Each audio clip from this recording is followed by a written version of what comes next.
1971, November. Heavy rain. A man bought a plane ticket.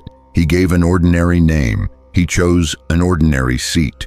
But inside his briefcase, there was a bomb. In the air, among the passengers, he demanded $200,000. And after that, he was never seen again.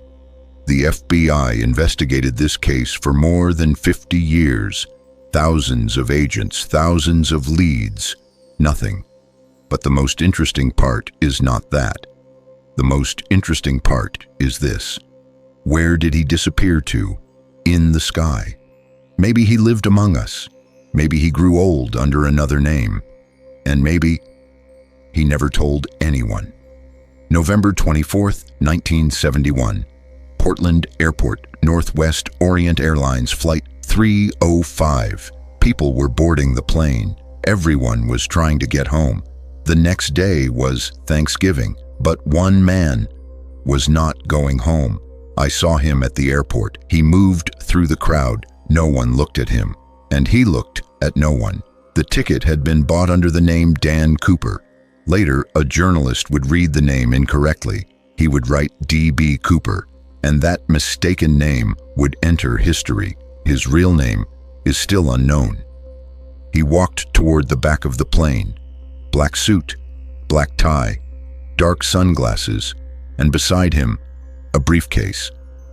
When flight attendant Florence Schaffner came near him, he calmly handed her a note. Florence did not take it seriously at first.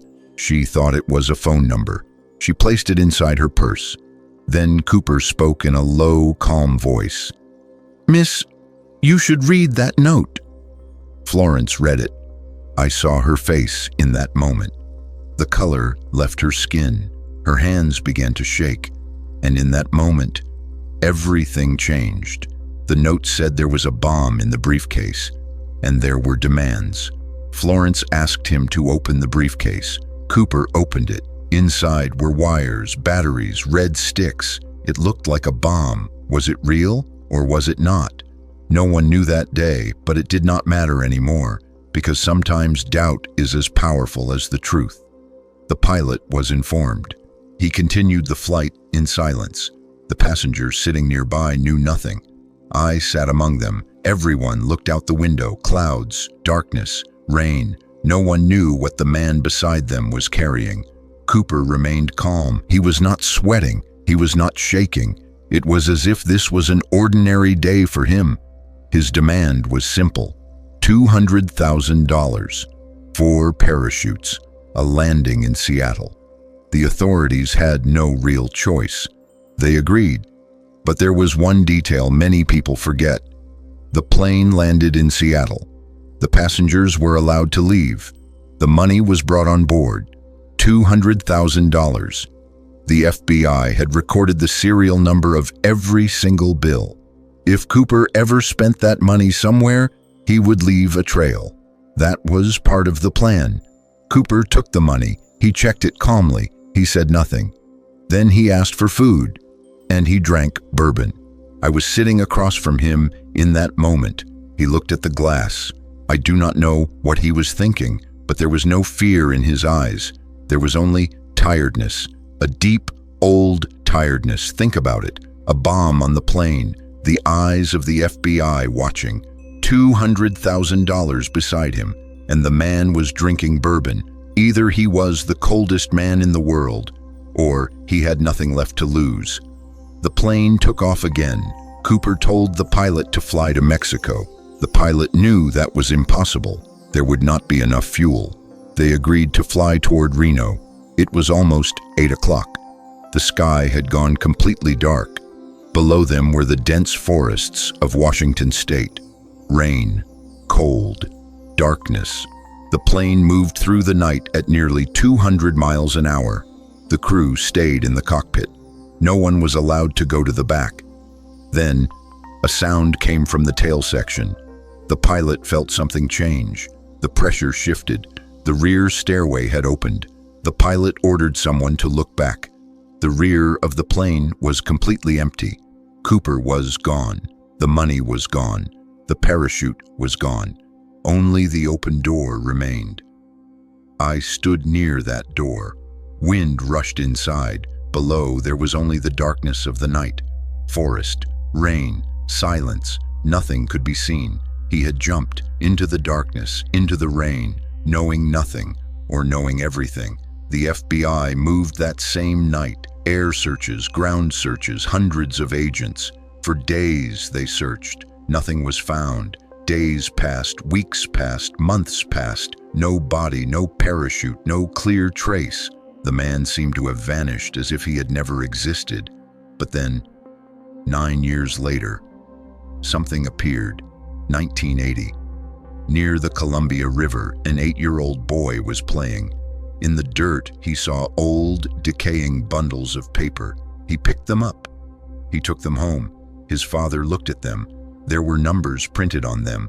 They called the FBI. The serial numbers were checked. It was Cooper's money, $3,000, 3 bundles of bills, rotten, wet, broken apart by time. I stood on that riverbank and watched. The water kept moving, cold, quiet, indifferent, as if nothing had happened, as if no one had ever been there, but only $3,000 were found. The remaining $197,000 was never found. So what did it mean? If Cooper died that night, all the money should have been together, but it was not. Some of it had separated, some of it had reached the river. Maybe he died when he landed and the money was carried away by water. Maybe he survived and only part of the money was lost. No one knew. No one knows even now. In 2016, the FBI officially closed the case. They stopped the active investigation, but they did not write "solved" because there was no answer. Over the years, hundreds of people claimed to be D.B. Cooper. Some confessed near death. Some families suspected their own fathers, brothers, or husbands, but none of it was proven. So who was this man?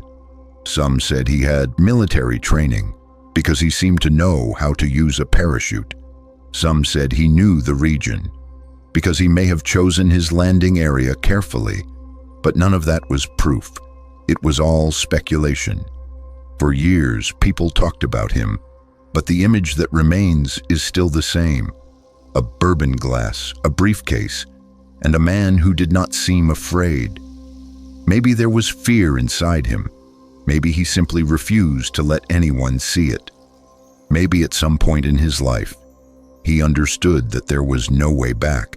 Maybe $200,000 was not just money to him. Maybe it was a new life.